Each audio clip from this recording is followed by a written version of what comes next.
I once believed that working in an office would be a straightforward affair, dull yet predictable.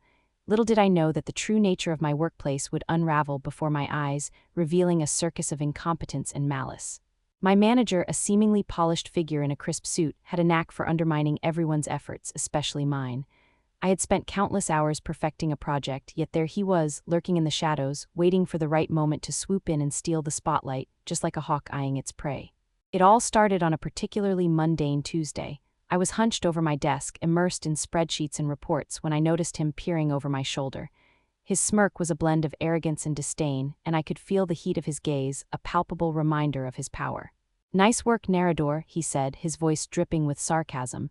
"But don't get too comfortable, you know I have a way of shaking things up around here." I brushed off his comment, determined to focus on my work. But that day I caught a glimpse of something sinister. As I left my desk to grab a coffee, I noticed the manager fiddling with my computer. My heart raced. There was no reason for him to be touching my equipment unless he had ulterior motives. I returned, feigning nonchalance, but my mind raced with the implications of his actions. In the days that followed, I couldn't shake the feeling that he was plotting something. My suspicions were confirmed when I discovered that he had managed to steal my password. It wasn't just a breach of trust, it was a declaration of war. I had heard whispers around the office about his penchant for sabotage, but witnessing it firsthand was a jolt to my system. I was his target, and he was hell-bent on making my life miserable. The irony of it all was not lost on me. Here I was, a dedicated employee, while my manager resorted to underhanded tactics to maintain his grip on power. He thrived on chaos, and I was merely a pawn in his game. I had to act quickly before he could execute whatever devious plan he had in mind. I needed to outsmart him, to turn the tables before he could strike again. As I plotted my next move, I couldn't help but think of how absurd the whole situation was. A grown man, manipulating his subordinates for the sake of his ego. It was a comedy of errors, but I was determined to write the punchline myself. My plan involved setting up dummy alarms around the office, a calculated risk that I hoped would expose his unethical behavior without putting my career on the line. I could feel the tension building as I prepared for the inevitable confrontation. The stakes were high, and I was ready to unleash my carefully crafted chaos. I spent the next few days assembling my elaborate trap. The dummy alarms were no ordinary devices. I had fashioned them to make a ruckus at the most inconvenient moments, cleverly hidden in places that would ensure maximum chaos when triggered. The alarms were simple, yet effective. A mix of sound and light that would draw the entire office's attention, causing a delightful disruption that I hoped would embarrass the manager and force him to reveal his true colors. I installed the first alarm beneath the conference room table, a prime location for any important meeting. The second was cleverly concealed in the break room, set to go off just when someone was about to enjoy their cup of coffee. My piece de resistance, however, was the third alarm, placed inside the manager's own office. I was already picturing the look on his face when the chaos erupted. In the days leading up to the grand unveiling, I felt a mixture of anticipation and dread. Would this actually work? Would the alarms succeed in exposing him? I had to admit, the thrill of the plan gave me a sense of control I hadn't felt in a long time. Each time I passed by the manager, I could almost hear the ticking clock of my plan, counting down to the moment I would hit him where it hurt. As I prepared for the final touches, I sat back and reflected on the absurdity of the entire situation. Here I was, a mere employee, plotting an intricate scheme to outsmart my manager, who was supposed to guide us but instead was the very source of our collective misery. I couldn't help but chuckle at the irony. It felt like a scene straight out of a bad sitcom, but this was my reality and I was determined to make it a comedy with a twist. Finally, the day arrived. With everything in place, I felt a surge of adrenaline coursing through me. I had timed the alarms perfectly. The manager had called for an impromptu meeting to discuss our latest project, a perfect opportunity to set my plan in motion. As he droned on about metrics and projections, I could barely contain my excitement. The first alarm went off at just the right moment, sending a blaring sound throughout the conference room. Heads turned, fingers pointed, and eyes widened in shock. The manager's face turned a shade of crimson, a stark contrast to his usual smug expression. "What in the world?" he exclaimed, looking around as if the walls themselves had betrayed him. Before he could regain his composure, the second alarm blared from the break room, the sound echoing through the hallways like laughter at his expense. It was a symphony of chaos, and I reveled in it, watching as his carefully curated facade began to crumble. This was the moment I had been waiting for, the moment when the tables truly turned. The laughter bubbled up around me, colleagues trying to stifle their amusement at the spectacle unfolding before us. The irony was delicious, and I felt a sense of vindication wash over me. I had orchestrated this chaos, and it was beautiful, but the piece de resistance was still to come as I prepared for the final act of my drama. Just when I thought the chaos couldn't get any better, the third alarm sounded from within the manager's office. The cacophony reached an apex, drowning out his futile attempts to regain authority. The alarm blared like a siren, a sound that indicated his downfall. I could hardly contain my laughter as I watched him rush out of the conference room, confusion etched across his face. Colleagues were now openly laughing, pointing at the spectacle of their once feared superior reduced to a frantic mess. He stumbled past the break room, where the second alarm continued its relentless wailing, only adding fuel to the fire of chaos. In my mind, I imagined the scene like a well-scripted play, the manager as the tragic hero whose hubris led to his downfall. The once smug expression was now replaced with panic. He was a man trapped in his own web of deceit. The irony of his situation was palpable. All those times he had undermined my work, all the moments he had basked in the glory of my efforts were now coming back to haunt him. As he burst into his office, I could see the alarm flashing wildly. It was almost poetic. I had to suppress a grin as I thought about how he had stolen my password, thinking he could control the narrative. But here he was, the architect of his own chaos, caught in a trap of his own design. My colleagues were now crowding the doorway, eyes wide with disbelief and amusement as they witnessed the unraveling of the manager's carefully constructed persona. "What's happening here?" he shouted, his voice cracking slightly as he stood amidst the chaos. It was a question that hung in the air, heavy with irony. The office buzzed with laughter, the tension that had previously suffocated us dissipating like mist in the morning sun. Everyone was enjoying the moment, the sweet taste of justice served cold. I could hardly believe the sight before me. It felt like I was in a dream, watching as the balance of power shifted right before our eyes. With the alarms blaring, I took a moment to relish the chaos I had orchestrated. It was a sight to behold, an eruption of laughter and disbelief that washed over the office. Colleagues were taking videos, capturing the moment that would undoubtedly become office lore.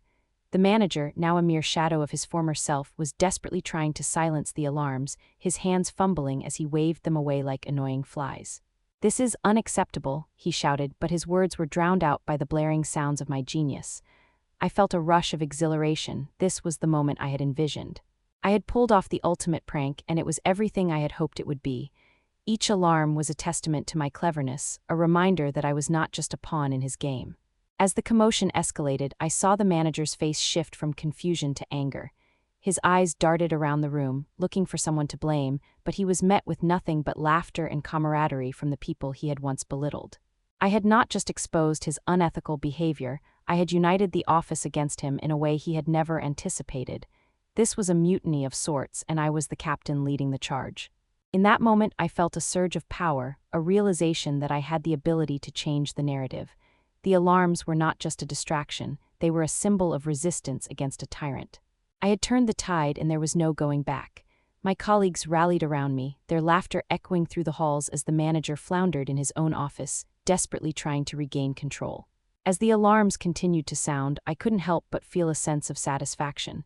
I had taken a stand against the unethical behavior that had plagued our office for too long. The irony was thick in the air.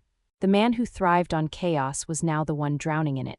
I had become the unlikely hero of this tale, the one who dared to challenge the status quo. But as I reveled in my victory, I knew this was just the beginning. The manager would eventually retaliate, but for now, I had won a crucial battle in a war that was far from over. The chaos he had inflicted upon my life was now his own, and I was ready for whatever came next. I had outsmarted the game, and the taste of victory was sweet. The alarms would eventually cease, but the echoes of this moment would linger long after the last beep faded away. In that chaos, I found my power, and I was ready to wield it wisely against the tides of office politics. The alarms continued to wail, an insistent reminder of the truth that had finally come to light. The office erupted in chaos as laughter echoed off the walls, each chuckle a small victory in a battle I had fought quietly for far too long. Colleagues who had once walked on eggshells around the manager now found themselves emboldened by the spectacle before them. It was as if a dam had burst, releasing pent-up frustrations and fears that had been simmering beneath the surface. As I stood there, taking in the pandemonium, I could see the manager's face contort with a mixture of disbelief and rage. His once polished exterior had cracked, revealing a man who thrived on control being unceremoniously stripped of it. This was not just a prank, it was a revelation, a moment where the office dynamics shifted, and he was no longer the untouchable tyrant he had believed himself to be. I watched as he flailed in his attempts to silence the alarms, rushing back and forth between his office and the conference room, a man out of his depth. The alarms blared louder, mocking him as they continued their cacophony of chaos. My colleagues couldn't contain their amusement, and the tension that had long gripped the office melted away, replaced with a sense of solidarity. In that moment, I felt a rush of adrenaline. This was my moment of triumph, a chance to reclaim my narrative. I was no longer the silent victim of his schemes. I had turned the tables, and it felt exhilarating. The irony was rich. The very tools of disruption he had wielded against me were now his undoing. People began to gather, forming a small crowd, all eyes glued to the unfolding drama. Murmurs of disbelief and laughter danced through the air, creating an atmosphere that felt electric. I could hear snippets of conversations, colleagues sharing their own stories of the manager's undermining tactics, their voices rising in a chorus of support. This was the catharsis we had all needed. "Can you believe this?" Someone laughed, and another replied, "It's like a scene from a movie." The camaraderie was palpable, each chuckle reinforcing the bond that had formed in the face of adversity. In a place where fear had ruled, laughter became our weapon. I felt a sense of belonging, a realization that we were all in this together, and I had unwittingly become the catalyst for change. As the chaos continued, I noticed a few of my colleagues capturing the moment on their phones. The manager's frantic attempts to regain control were now fodder for social media, a digital record of his downfall. I couldn't help but smile at the absurdity of it all. He had made his own bed, and now he was lying in it. Just when it seemed the chaos couldn't escalate further, a loud crash echoed through the office. Someone had knocked over a stack of files in their fit of laughter, sending papers flying like confetti. The sight was almost poetic, a celebration of our collective victory against the oppressive atmosphere that had lingered for too long. With every paper that fluttered to the ground, it felt like another layer of his power was being stripped away. The manager finally managed to regain enough composure to shout over the din, his voice cracking under the strain of authority he no longer possessed. "This is unacceptable, you all need to get back to work." But his words fell flat, drowned out by the blaring alarms and the roaring laughter of his once subservient employees. It was clear that he was losing control of the narrative he had crafted so carefully. The office was no longer a place where his word was law. It had transformed into a stage where we could finally express our frustrations. I caught a glimpse of the manager's eyes, filled with a mix of rage and desperation, and I realized that he was not just fighting against the alarms but against the very reality he had created. As the alarms continued to blare, I felt a sense of satisfaction wash over me. This was more than just chaos. It was a declaration of independence from the toxic dynamics that had plagued our workplace. I had taken a stand, and the ripple effects were undeniable. My colleagues rallied around me, buoyed by the collective energy of the moment. They were no longer afraid to laugh, to express their joy in a way that had been stifled for too long. The irony of the situation was not lost on me. Here was a man who had built his empire on the backs of others, now reduced to a spectacle of his own making. The alarms, once a mere prank, had become a symbolic uprising against his tyranny. I realized that I had ignited a spark of rebellion among my colleagues, and that felt powerful. As the chaos reached its peak, I could see the manager retreating into his office, red-faced and defeated. The blaring alarms were relentless, a fitting soundtrack to his downfall. The laughter continued to ring in my ears, a sweet symphony of victory that I would carry with me long after the last alarm fell silent. I stood there amidst the swirling chaos, feeling a profound sense of accomplishment. I had not only exposed the manager's unethical behavior, but also united my colleagues in a way that would forever change the landscape of our office. The laughter we shared in that moment was a release, a cathartic reminder that we were more than just cogs in his machine. As the alarms finally began to quiet, a sense of calm descended upon the office, but the energy of the moment lingered. We had faced down our fears and found strength in unity. I had turned the tide, and the memory of this chaos would haunt the manager long after I had left the office. In the aftermath, as we all settled back into our routines, the echoes of laughter remained a reminder of our collective resilience. I felt a renewed sense of purpose, ready to face whatever challenges lay ahead. This was not just a victory for me, it was a victory for all of us who had endured in silence. And as I looked around at my colleagues, I knew we had embarked on a new chapter, one where laughter reigned and the manager's reign of terror was finally over. As the dust settled from the chaotic symphony of alarms, I took a moment to reflect on the whirlwind that had just unfolded. The office, once a battleground of silent oppression, now buzzed with an energy I hadn't felt before. My colleagues were gathered around, their faces lit with laughter and disbelief, united in a way that had previously seemed impossible. The manager, now relegated to the role of a defeated clown, had unwittingly orchestrated his own downfall. The irony of it all was delicious. He had prided himself on being a master manipulator, yet here he was, caught in a web of his own making. I felt a sense of satisfaction wash over me, a feeling that justice had finally been served. The alarms had not only exposed his unethical behavior, but had also sparked a movement among my colleagues. It was as if the scales had finally tipped, and we were no longer the silent victims of his tyranny. As I looked around, I saw colleagues exchanging stories, laughter echoing across the room as they shared their own encounters with the manager's sabotage. It was a cathartic release, a moment where we collectively reclaimed our power. The air was thick with camaraderie, a bond forged in the fires of shared frustration and now triumph. I had become an unlikely hero in this narrative, and it felt exhilarating. But as I savored this moment of victory, I knew it was just the beginning. The manager would not take this defeat lightly. He was a man who thrived on control, and I could only imagine the lengths he would go to regain his authority. Yet there was a newfound confidence within me and among my colleagues that would make it difficult for him to restore the status quo. We had tasted freedom, and there was no going back. The laughter began to fade slowly, replaced by a sense of normalcy as people returned to their desks, but the atmosphere had changed irrevocably. The manager's reign of terror was crumbling, and I felt empowered knowing that we had the strength to challenge his authority. I had outsmarted him, but more importantly, I had united my colleagues in a way that would alter the dynamics of our office forever. In the days that followed, whispers of the alarm incident spread like wildfire throughout the office. It became legendary, a tale of rebellion that would be retold in hushed tones and delighted laughter. I couldn't help but smile at the thought of how a simple prank had turned into a catalyst for change. My colleagues now approached me with newfound respect, their eyes gleaming with admiration and solidarity. I had not only gained their trust but had also become a symbol of resistance against the manager's oppressive tactics. It felt surreal yet gratifying. I was no longer just Nerador, the quiet employee. I was Nerador, the office hero who dared to stand up against tyranny. Each time I passed by the manager's office, I felt a sense of empowerment, knowing that I had shifted the balance of power. The laughter, the joy, and the camaraderie lingered long after the alarms had ceased. We had transformed our workplace into a community where laughter was no longer stifled and frustrations were shared openly. I had found my voice, and it resonated with my colleagues in a way that brought us closer together. The manager, on the other hand, was left to stew in his own humiliation, a fitting consequence for his underhanded tactics. As time went on, I felt a renewed sense of purpose. I was no longer just navigating office politics. I was actively shaping the culture of our workplace. I had learned that standing up for myself not only benefited me but also empowered those around me.